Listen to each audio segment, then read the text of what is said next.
Hi, I'm Rashawn Ellis, and I'll be guiding you throughout the depths of knowledge of one of the universal themes that I've chosen for this project. This theme has had an impact throughout history and even plays out during everyone's lives. Today, I will be talking about social order and how it has affected society. Before we can analyze this theme, we must know what social order is. Social order is a structure of human interrelationships in society. As I thought more about it, I came up with a simple analogy for it. Imagine a brick wall, and each brick is a group of people with their own unique characteristics. The cement between them separates the bricks for their own differences. Where each one is placed is determined by the people who sets up any given social order. As each brick is put into place into the finishing product, it begins to form to what I like to think of it as the structure of society. With each wall comes with another type of structure of a different society. Social order has existed since the dawn of man and continues to evolve as long as mankind grows and adapts to their environment. It started from hunter-gatherers and farmers to kings and knights to many different structures of society. Majority, if not all structures, resemble the concept of power. There is always a trend with these structures as they have a power scale. The first work I would like to involve with social order is A Vindication of Rights of Women by Mary Wollstonecraft. The author clearly addressed that society has defined women as more useless members of society on page 161. In a male-dominated society, there is no need for women to be educated nor acknowledged as an equal to men. Furthermore, she relates the relationship of men as women to the graceful ivy clasping the oak that supported it. In this metaphor, the oak represents the man, while the ivy represents the woman. The oak is supporting ivy, and the author conveys that ivy is always dependent of the oak and how it relates to the tension between men and women. The message that the author is sending to the audience is women would not be so reliant on men if only they had equal opportunity of education, just as men do. Wollstonecraft states that education for women is to enable the individual to attain such habits of virtue as it will render it independent on page 160. It is clear that women deserve their rights, but why isn't it achieved until later in the future? What held society back from giving equal privilege to women? Hold that question as we transfer on to the next work of literature. The next work of literature that I would like to take a look at is The Story of Stone by Cal Quinton. The social order is very evident within the relationship of Bayou and his father. The father expresses his distaste for men who are not real men by saying the males in this family get more degenerate from one generation to the next on page 262. And he believes the men are supposed to take responsibility for the family, but he does not approve any standard below it. Where does the standard of being a man comes from? To answer this question, we must look at Plato's theory of idealism. According to Plato, the ideas are what an individual may think that of that idea is all mental. In terms of being a man, Bayou's father has had an idea of man that holds them to a standard of what they should or should not do. He detests he detests that Bayou stretched for out his little hands started playing with women's things on page 264. The father disapproves of this because this event represents the opposite of what a man he believes should of what a man should be. By reaching for women stuff foretells that he has had an attraction for them, but it completely contradicts his father's idea. Bayou shows that his attraction whenever he went to visit girls of the family, he became a completely different person. All gentleness and calm on page 262. However, his father forces his idea of a real man by giving him several severe beatings on the same page. No matter how terrible the beatings were, Bayu continues to reject his father's beliefs and going so above and beyond shouting, "Girls! Girls! Girls!" The father somehow cannot accept his son for who he is. Why is that? Why can he not approve of someone of his own flesh and blood? These two works have much more in common than one may think. Both societies may be different, but each have a strong sense of mind of what should be set in social order.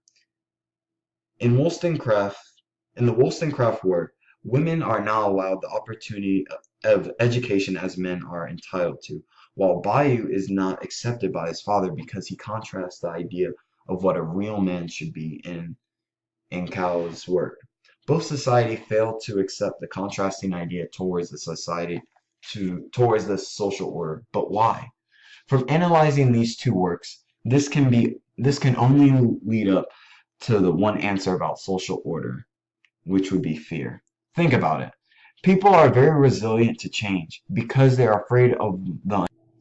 For example, vindication of rights of women. Women were not educated enough and did not have rights as men did. The highest authority in that society knew that if women access to the same education as men did, they would gain power and maybe even more power over men.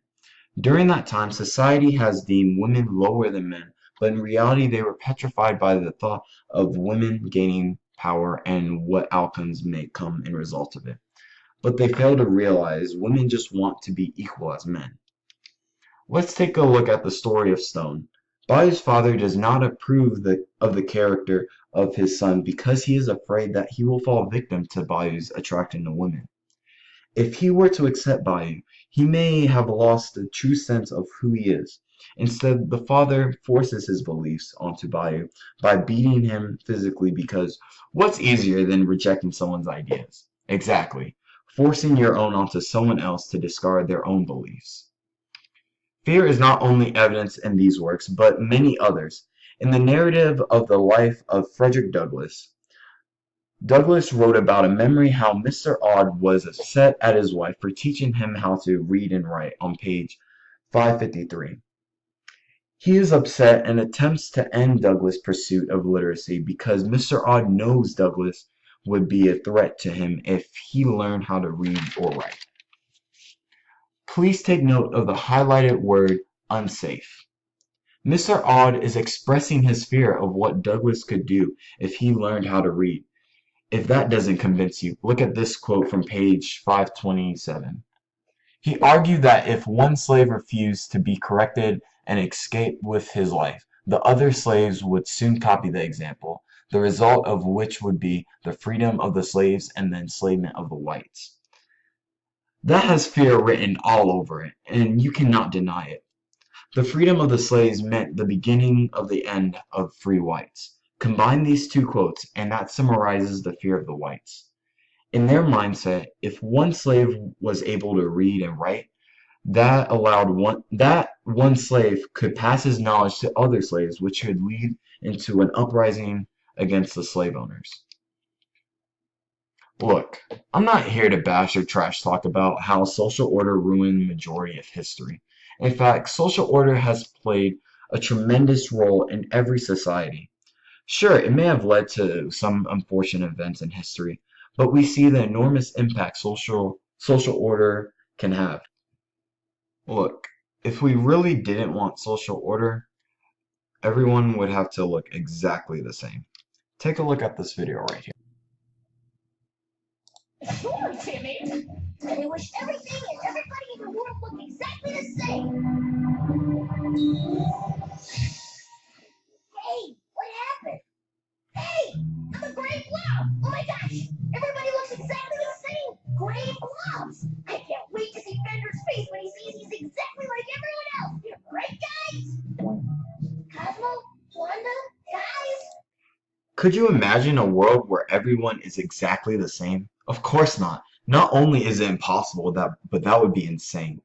Everyone is different, and we just need to embrace our differences to each other. I can't say with full confidence that social order is either a bad or good idea, but what I do know is that it has helped society guide through a path of progression, and if people do not feel they are advancing then, they will evolve into something new and efficient. And if it does not work, they'll keep on trying until they get it right. Doing this TED Talk has helped me form my own belief about this topic. In my opinion, social order was not created for the sole purpose of eternal and strict social design. It was created to kickstart society on a path of progression. Whether it was right or wrong, it still helped develop people. If it was right, the people would have sustained and improved upon the society. On the other hand, as it proved to be an obstacle if it were wrong.